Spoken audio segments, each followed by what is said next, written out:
Some people are people I'm just meeting tonight who saw me tweet about this happening. So it's a neat range of that. And then of course a bunch of you know each other and didn't know you were going to be here, and that's kind of fun too.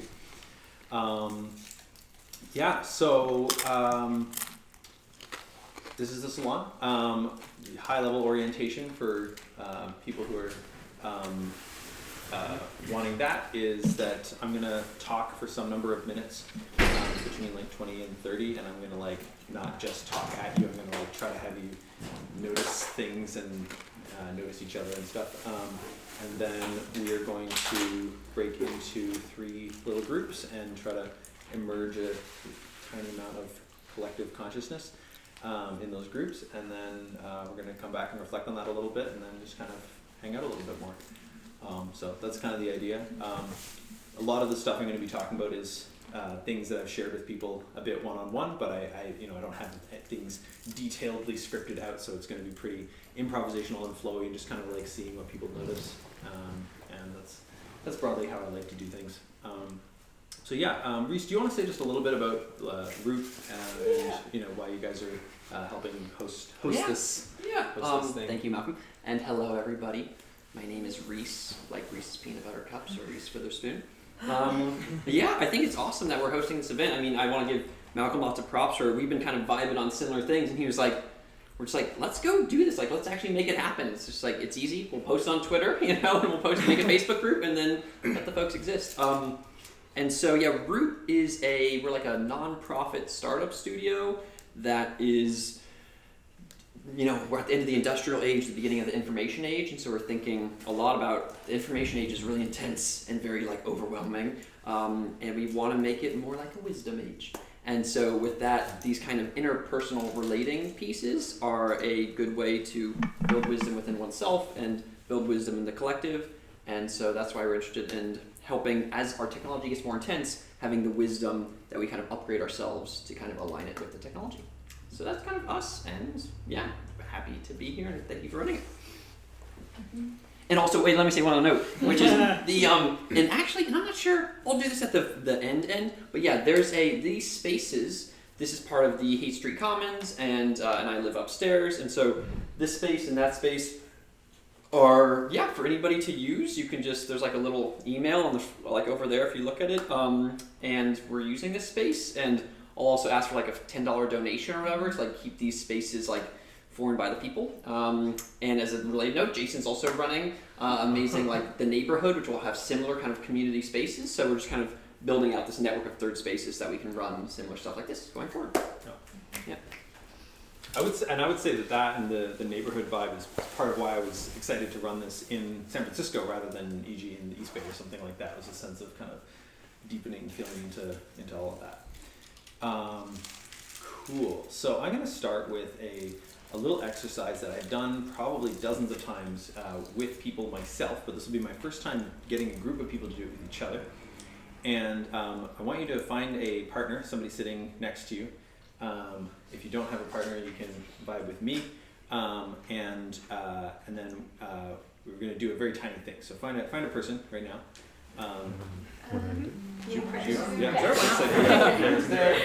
Fair. Reese, you're with me. I'm exactly. And so what you're going to do is very very simple. You're going to hold up your finger directly between. Well, one of you is. The other doesn't have to. Hold up your finger directly between the two of your noses while you're looking at each other straight on. Okay. So if everybody's doing that, the question I have for you is, which side of the person's nose is your finger on?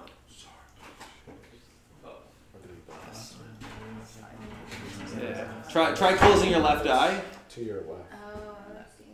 It's what side's it on now? Left side. Okay, if you close your right eye, what side is the finger on? Alright, so right now it's Okay, so the $1 million question is, Oh, like you're right. the $1 million question is, did everybody get that kind of working, perceiving some stuff? Yes. The $1 million question, which of those views is correct? The left. Yeah, both right. It's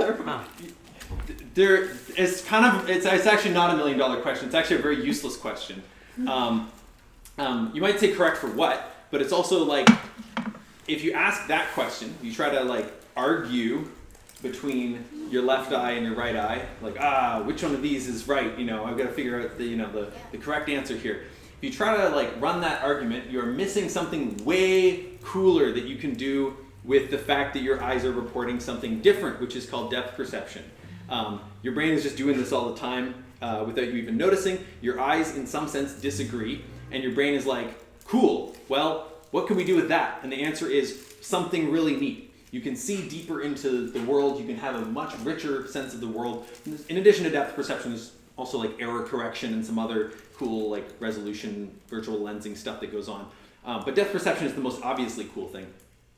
And I have found this to be a just incredibly powerful metaphor for thinking about the nature of,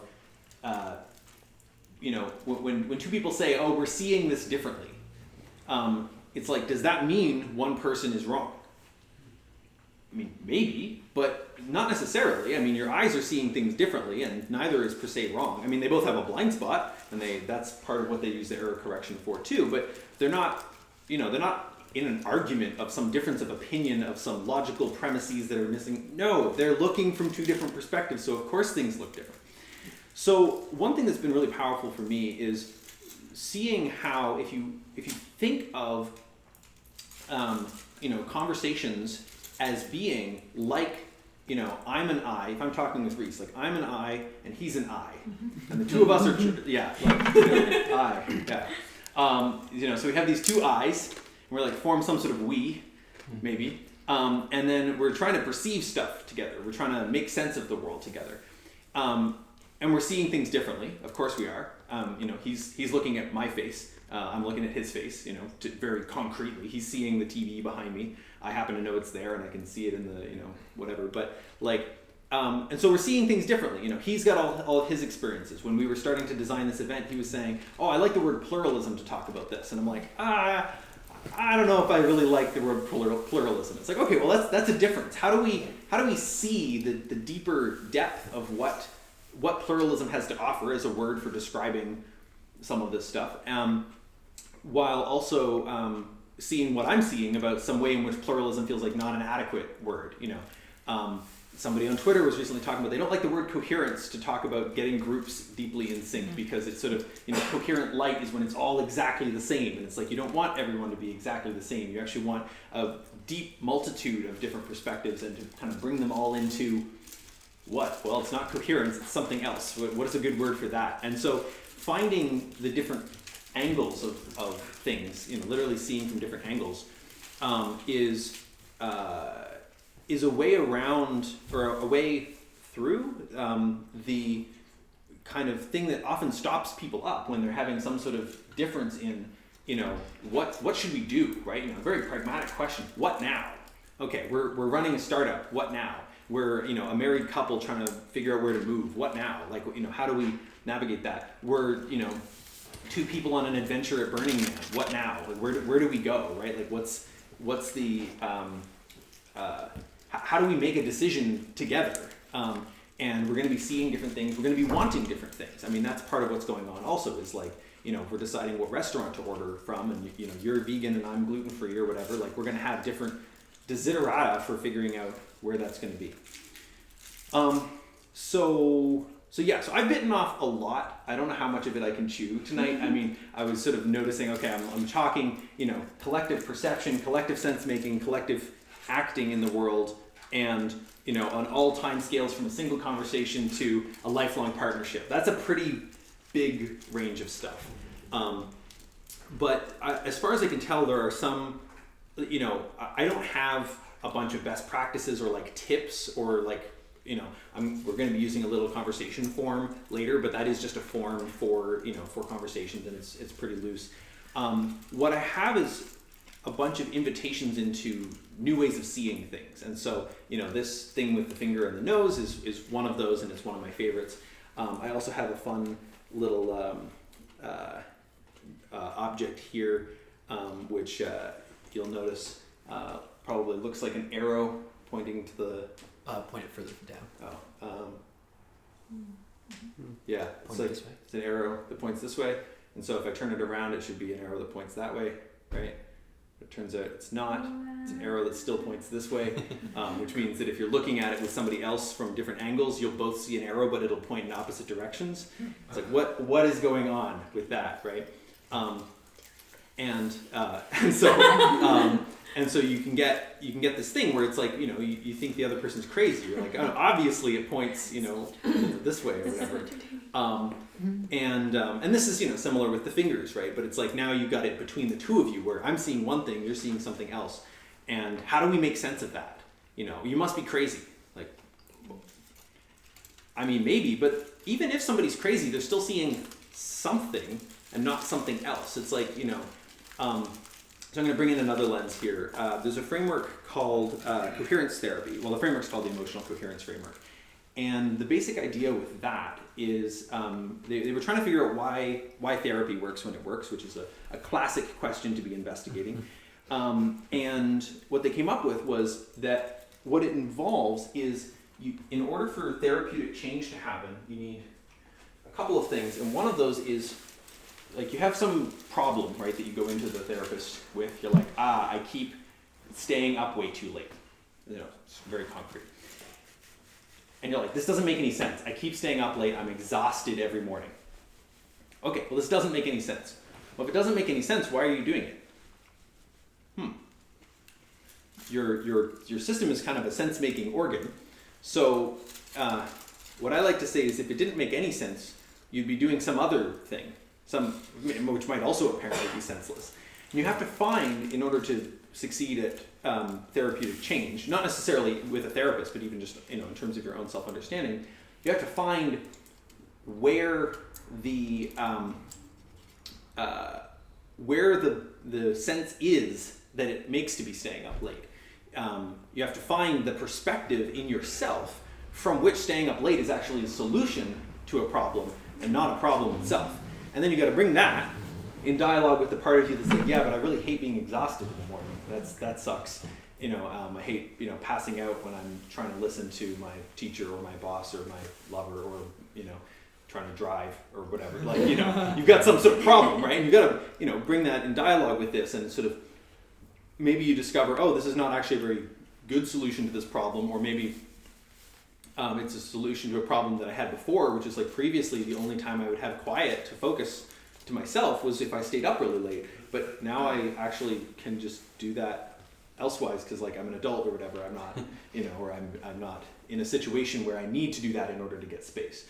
Or, you know, it was preferable to be exhausted during school and have more time to myself in the evening, and, you know, rather than like being alert at school and being bored, right? Like, you know, there's various reasons why this might make sense that might be, like, you know, now out of date, which is kind of why you're complaining about it. And one of the principles from coherence therapy is you have to stand in a perspective in order to change it. Like, you have to not just sort of see hypothetically, yeah, that's totally downstream of my, you know, neglect as a child. Yeah, that makes sense. But, like, to actually feel from the inside, to actually, you know, open up the eye that you've had covered, you know, the whole time, or like see the sense of, you know, from my left eye's perspective, the finger really does look like it's on that side. Like, it really does make sense from this perspective to stay up late. Okay. Well, that actually makes sense. But it doesn't make sense from this perspective. And it maybe doesn't make sense sort of to the whole. And so by bringing those in dialogue, you find the deeper, you know, depth of what actually makes sense. And there's no right answer to that. Like, you know, I can't say in this hypothetical whether the person is necessarily going to stop staying up late. They might conclude that actually is still the best way to get quiet time that is actually really important to them. And maybe they decide they're going to take midday naps or something as a way to get more rest. And likewise, I'm jumping around a bit here, but this is fine. When you've got people who are trying to make some sort of decision, it seems to me, experientially, and other people have observed this as well. Well, first of all, actually, we should start with one person. So there's this kind of fractal thing, I guess, which I've kind of been implying here but haven't explicitly said, which is there is something in common with what it feels like to resolve a conflict inside yourself, with what it feels like to resolve a conflict between people. And that's whether that's a conflict of perception or a conflict of needs or values, that kind of thing. And so there's also things that are different. These are kind of interesting. Like, you have to get along with yourself. You're stuck in one body mind, right? Like, there's no option for the part of you that wants to, play video games all day and the part of you that wants to, like, do really satisfying work all day. Like, there's no option for those two to just, like, go and each do their own thing because they're both you. Whereas, by contrast, if I really like, a loud, boisterous environment and somebody else really likes a quiet environment, maybe we just shouldn't be roommates. Like, maybe that's just not a very good fit. Maybe we should live further apart. And that would be sort of better. And so, like, that's one major difference, is, the individual nature of an individual. You are not dividable. You have to kind of deal with all of yourself. And to some extent, when you have, like, a family, it's like, you're not just going to be like, well, this kid wants one thing and that kid wants the other thing. We should probably just, like, send all of our kids to separate houses. It's like, you kind of are, there's a bit more of a sense of, we really got to make this work here. Now, you might be like, maybe these kids shouldn't share a room. We need to move to a bigger house to solve this thing. Like, there are ways to solve it, but you are still, as long as you're a family unit, you're trying to solve that together. So many different next things I could say. So this is actually an example in and of itself. It's like, I'm sitting here with this conflict of, like, I've got a bunch of other little points I want to hit, and, like, various of them feel like segues from here. And so I guess what I'm going to say is this thing about conflict, which is basically, it seems to be that if you can bring all of the relevant factors into sort of consciousness all at once, whatever consciousness is, like awareness even, to use a sort of simpler word, maybe. It seems to me, based on my experience and to various other people who've stared at this in the context of therapy or the context of, like, meditation or the Tao or whatever, that if you bring all of these aspects of your being into awareness at once, something emerges as the next thing to do. You might not have totally resolved your situation. Like, you might be dealing with some big decision, like how, which of these jobs am I going to take? And it's not that, like, immediately it'll be obvious in that moment once you bring everything into view, but once you bring everything into view, you might be like, well, here's a really important question.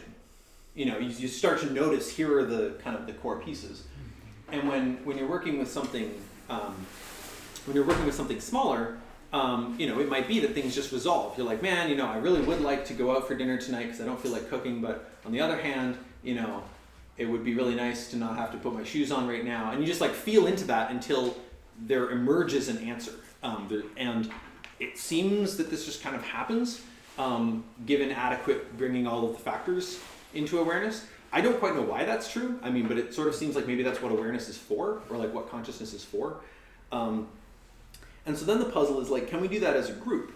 If you and I are out on some adventure and we're trying to figure out, like, should we go, stop for gas and food now, or should we, like, keep driving for a bit? And we have these subtly different senses of, like, what would be better. How do we create the larger consciousness that can hold all of those such that there'll just be a click moment of, like, oh, yeah, that's what we want. Even if it's, like, slightly not what I want, that there's an overall sense of that would be best for us, and that there's enough of a sense of there being a matteringness to the us. We're not just two strangers who are on the bus together, but we're, like, people who want to coordinate, at least for the, duration of whatever, that it's worth it for me, in this moment, to have something that works best for us, even if it's not what I would want as an individual, because part of what I want is actually to be part of this larger whole. Was that one sentence?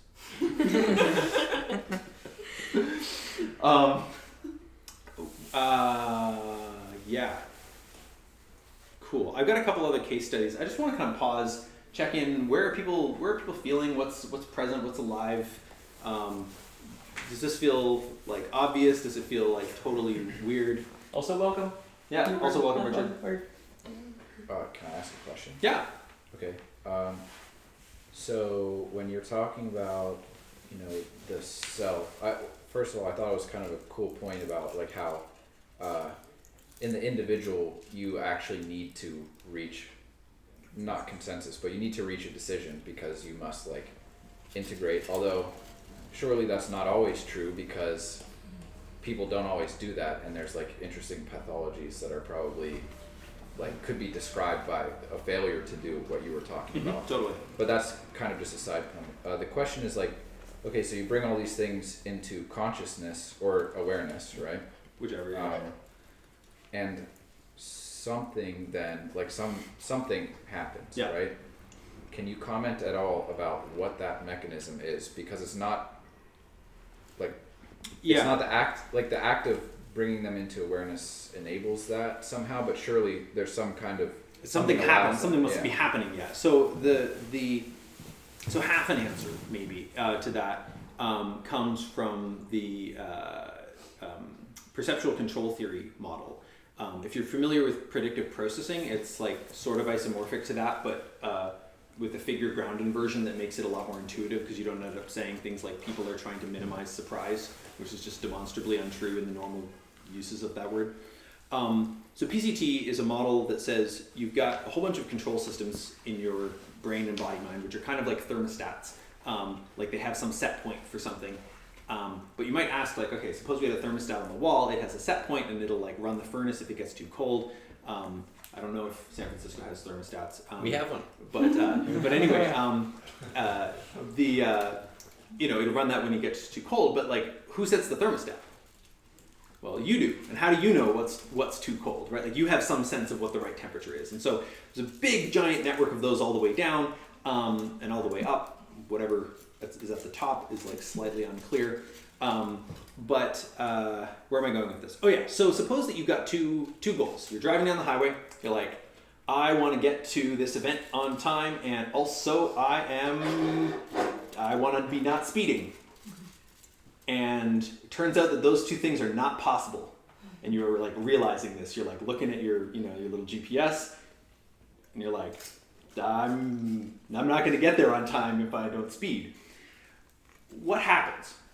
Well, the default thing that happens is that is one of two things. Either you get a compromise where you speed a bit, but like not enough to actually get there on time, but you're like a bit less late, and you're like a bit less likely to die in a car crash or get pulled over. But by default, this is not conscious. This is just like a compromise between these two unconscious goals that are sort of filtering, or not unconscious goals, but these two kind of goals that you have that are filtering down. And the system is in a state of stress. And if you notice the time, or if you imagine your friends being upset that you're late, you might like start driving a bit faster for like a few moments, and then you go, oh God, I'm speeding, this is too fast. And then you like slow down. It's like this unconscious oscillation. So this is what happens when this kind of conflict is not conscious. You get either a stuck compromise, and sometimes the stuckness will yield no action at all, right? Like you're just indecision, like. In this case, you actually are still acting. You have an incoherence to you, or some sort of confusion, some sort of compromise to how you're acting. But you're still able to drive the car totally capably. Everything else is functioning fine, but at the location of this conflict, something is weird. So then if you bring your attention to why do I want each of these things, like it's impossible to achieve the aims of be on time and don't speed, right? Like that's just, given your situation, that's impossible. But like, why do you want to be on time? It's like, well, I want to have my friends, the thing that's really impossible is if you go down is that you have a speed you need to go in order to be on time. And you have a speed you need to go to not be speeding. And those are different speeds. And there just is no compatible range under this circumstance. So that's that level where you literally just have a number on your speedometer. Up here, you've got this description that could, if the situation were different, both be satisfied. But in practice, in this situation, you can't. One level up, you've got like, I want my friends to like me. I don't want to die or get arrested. Well, these are not necessarily incompatible, right? You might just be like, well, maybe actually my friends will forgive me if I'm late. They'd probably rather I, whatever. Or you might actually realize, honestly, the road's pretty empty, and like I'm just gonna speed. Like, I'm just actually gonna speed and be there on time. Again, there's no right answer. There's just what you in fact want once you've seen all of the things you want and kind of gone up a level to the, like, what's generating this goal is like, oh, you know, or maybe the thing you do is you actually, you know, depending on, you know, say it's an event that's, you know, say you're driving like 3 hours, right, and you're going to be an hour late or something. Maybe you just pull over to the side of the road, or, you know, call your friend through some, you know, legal means while you're driving, and you say, like, hey guys, just wanted to let you know I'm going to be late, right? Because maybe the thing you're imagining that you're afraid of is like your friends being like, where is he? Like, oh, actually I can solve this. Like, having realized that, you know, I have this situation, I can solve this, I can let them know, guys, I'm going to be late, I'm sorry.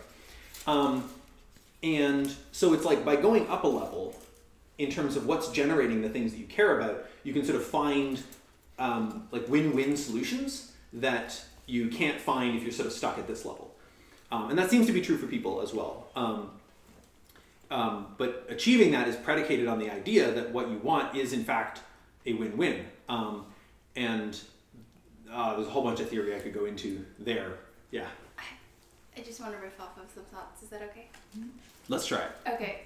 Well, just, it's interesting. I feel like I've experienced this by way of befriending someone deeply who is extremely different from me.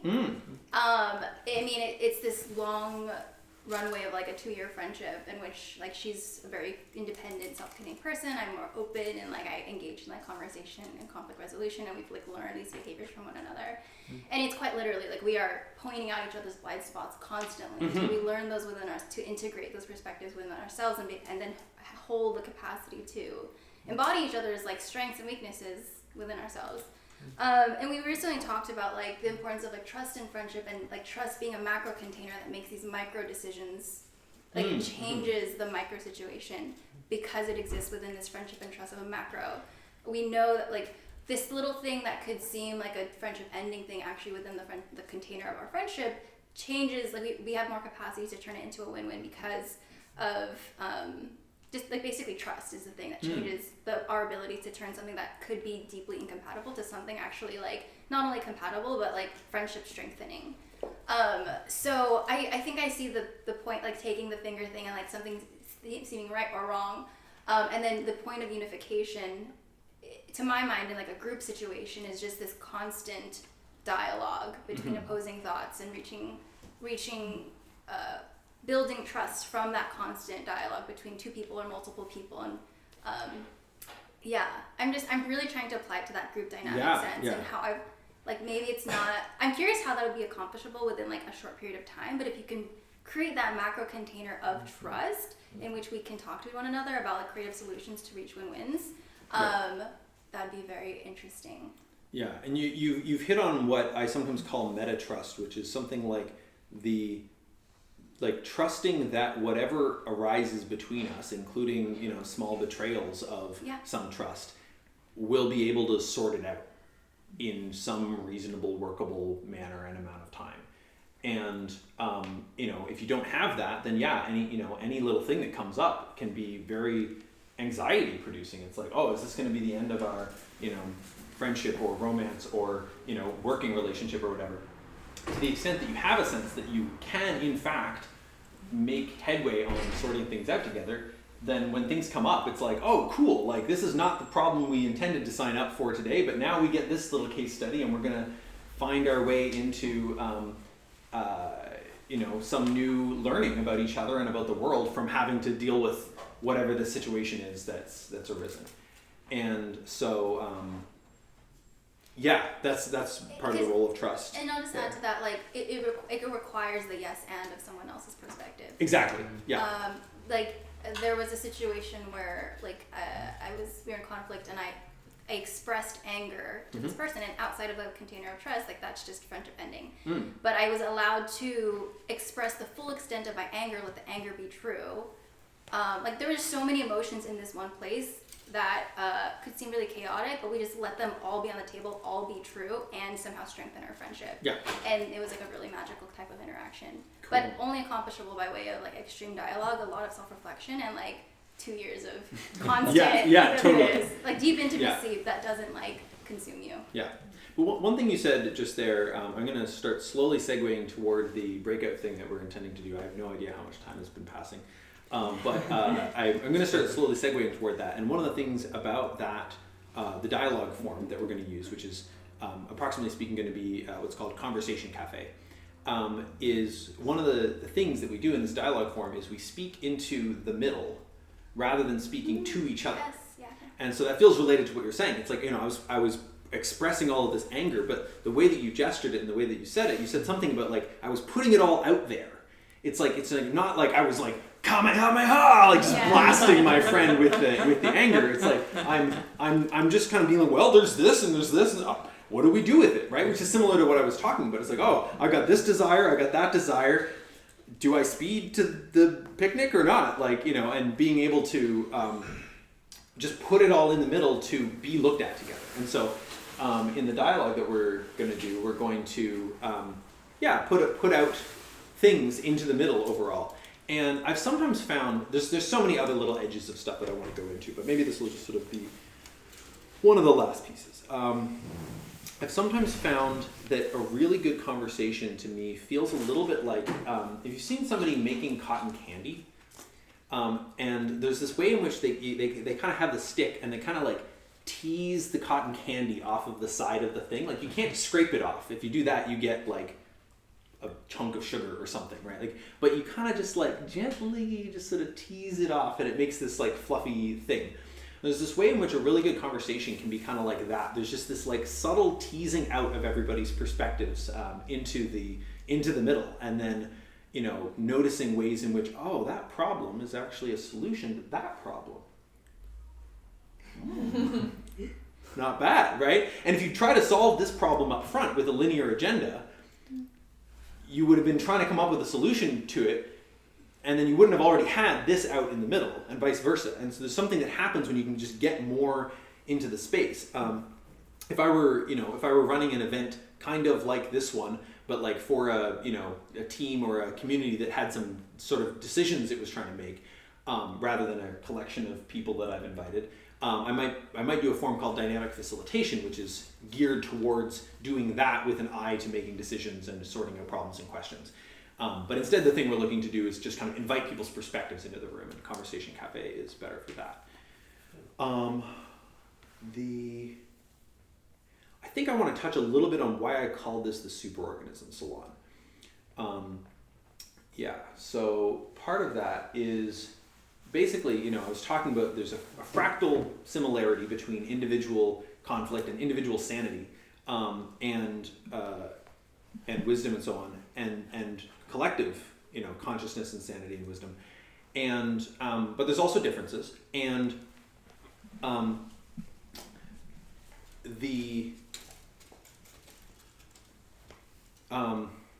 as far as I can tell, looking at the world, we need a different capacity to be able to think together in order to deal with the world. Like we need substantially more of being able to find the depth perception between all of our, well, maybe not all, but many of our disagreements and differences in perspective. And I've experienced people being able to get into really profound group flow states together that are not just the group flow state of like a team that's pursuing a shared goal, like they're on the field and they've got the scoreboard and they can easily just check the scoreboard. Are we winning? They can check the position of the ball. Is it in the opposing team's net? This is a very concrete external goal. But how do we experience group flow when what we're dealing with is not concrete external goals, but everything all of us cares about? That's a tall order, Ideally, a family, does that to some degree. It's like, whatever problems the kids have or the spouses have, they're like holding that. Ideally, a team does that to some degree. It's like I'm, like a company team. It's like I'm serving the company's mission by doing this, and then the company is, paying me and mentoring me, and there's a kind of flow towards caring for all of the everything. But in practice, like, companies bog down in bureaucracy and other kinds of politicking, and families bog down in resent and other things. And so it's like, how do we find and nurture the best in our experiences of coming into flow together around what we care about? And so I guess that feels to me like a cool segue into the conversation cafes. And the prompt, which I will repeat in a minute, is going to be something like, what is on your heart and mind around how you can experience, how you want to be experiencing more group flow, or however you want to think about it, in your own life. So that could be in personal relationships, or in your work, or even just like maybe even for you it's just like I just want more flow with myself. That could also be part of what's there. But so that'll be the invitation. So yeah, let's break into 3 groups. I'm gonna do a fun little self-organizing way for us to do that, which is the hosts of the conversation cafes are going to be myself and Reese and Jess, and we are going to stand in 3 sections of the room and close our eyes, and you guys are going to form 3 approximately equally sized clusters around us. Just pick whoever you love more. Exactly. Yeah. And then you guys will tell us once you've settled into position, and then we'll go off into a couple different spaces. Question before that. And so how long are the... I roughly know what I'm doing, but also how long total are the like we spaces, the separate spaces? So let's see. So it's 20 after 7. That's not as bad as I feared. And I think we'll go for 75 minutes total. I think at this point is the way to do it. And so at about maybe 12 minutes till the end, you can just set a little timer, and at that point you can go into the closing round. Okay. Yeah. Great. So. What's the exact time? Pardon? It's We fine. have 75 total minutes. So like 2020, 2020, or 2020, 2015. Yeah, I mean the rounds are sort of organic in terms of timing, except I'll explain the form to everybody. Yeah, that would be good. That'd be good. Yeah, that'll help. Also, hello to people who walked in. So the way Conversation Cafe works is that there are a couple of basic principles like the one I said about speaking into the middle, also aiming for simultaneously depth and brevity at the same time. Go for the gold. Don't go on and on. I don't know how to do this, but I'll do my best. And then maybe 1 or 2 other principles that the host will read out. And then the way that it's structured is that there is a talking object. My group will be using this little arrow guy. You guys can find some other things. And then the first round is speaking just what's on your heart and mind, not responding to anybody else yet, but just putting that in the middle. Second opening round is what's on your heart and mind now, kind of having heard what people have said. It might just be a second thing that's not really a response, but at that point it can be a response. Then we go into open dialogue, at which point the talking object mostly goes in the middle. But if you've got something really subtle and slow that you want to name, but you're not even sure quite how to speak to it, maybe you pick the object back up and people kind of attend to you. But usually it's just hanging out in the middle. And then we do one final closing round that's just like, what am I taking away from this dialogue? And and then I guess the last thing I'll do is just in the context of what this is, I'll invite you to gently attend to the question as you're talking with people of like, in what ways are we experiencing some kind of collective intelligence right now as we're talking?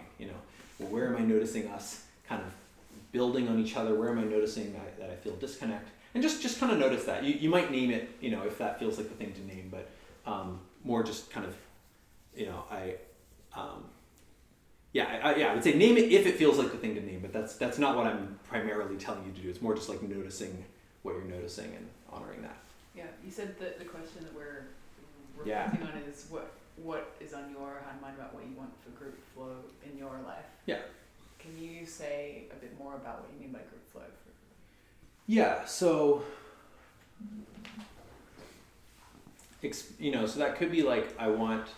I guess I'll kind of name some examples or something. I don't know. It's like it could be like I want to feel like my team is saner at making decisions. Like I feel like we're kind of just phoning things in, or I want to feel like my my house meetings have more collective attention kind of rather than people being fragmented in these ways, or I want to feel like my,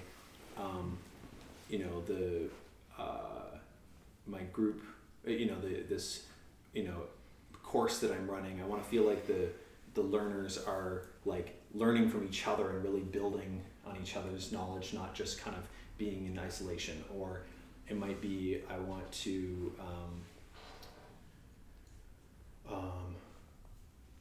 have better communication with my partner about things that are frustrating me in our relationship, or but that's kind of bland. It's like, what do you imagine that feeling like? How does what you've heard today feel relevant to that? Bringing not just like, oh, I want this, but like, what do I really imagining there? Can I get really in touch with what that is?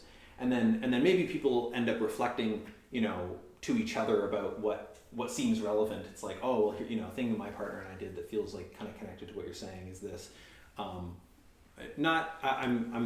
angling away from like coaching or advice type thing, but just thinking together about it, right? It's like, so it's like we're each kind of bringing in, here's a way to think about it. It's like we're each bringing into this dialogue something we want and in our lives. And then the dialogue is, ideally collectively, in so much as there's some sense of collective, the dialogue is orienting to, oh, how can people's what they want be made more possible by this dialogue? Cool. Thank you for asking. Cool. So yeah, I guess I will stay here where I've been. And I will close my eyes 1 second. We're supposed to pick a host. Yeah. Pick the person you love the most. Pick your favorite. And I guess you all will say. One thing I should say also, while people are organizing, is that I had been thinking a few hours ago. I've been thinking it would be cool to record these little dialogues as well. I'm feeling less inclined towards that, given the prompt I ended up coming to. That's sort of more personal and less theoretical. And now I'm experiencing having a conflict. I don't feel clear what the answer is here. Check in with your group, maybe. Yeah, I think I'm now like inclining towards it. So here's the thing I'd say. I would really value getting to hear all three groups. So if the groups that I'm not in would be down to make a recording just for my ears, not to be posted anywhere. We're probably going to post the video of me talking about this to the internet if it seems good. But yeah, it would be really amazing if the other two groups could be recorded, even just for me to listen to, so I can find out what sense you guys are making of So what you I really don't do. want to be recorded, maybe you don't know. Yeah, I guess so. Cool. Guys, we need to re-equilibrate. Yeah, gotta equilibrium of phi. Gonna. These are like rough. They look even. Yeah. I think we did it. Yeah. We got Yeah? three groups of 4 or 5, right? Nice. Okay. You did it? Alright. Okay. We're gonna open our eyes now. Cool. Cool. Hello. Is this you? Oh, I see. There we go. Oh, no, nothing. We're gonna- Yep, yep. Yeah. You So, guys are gonna go. Let's have you go there. Okay, cool. Is the Exactly. door open? I can open it for you. Okay, great. Let me stop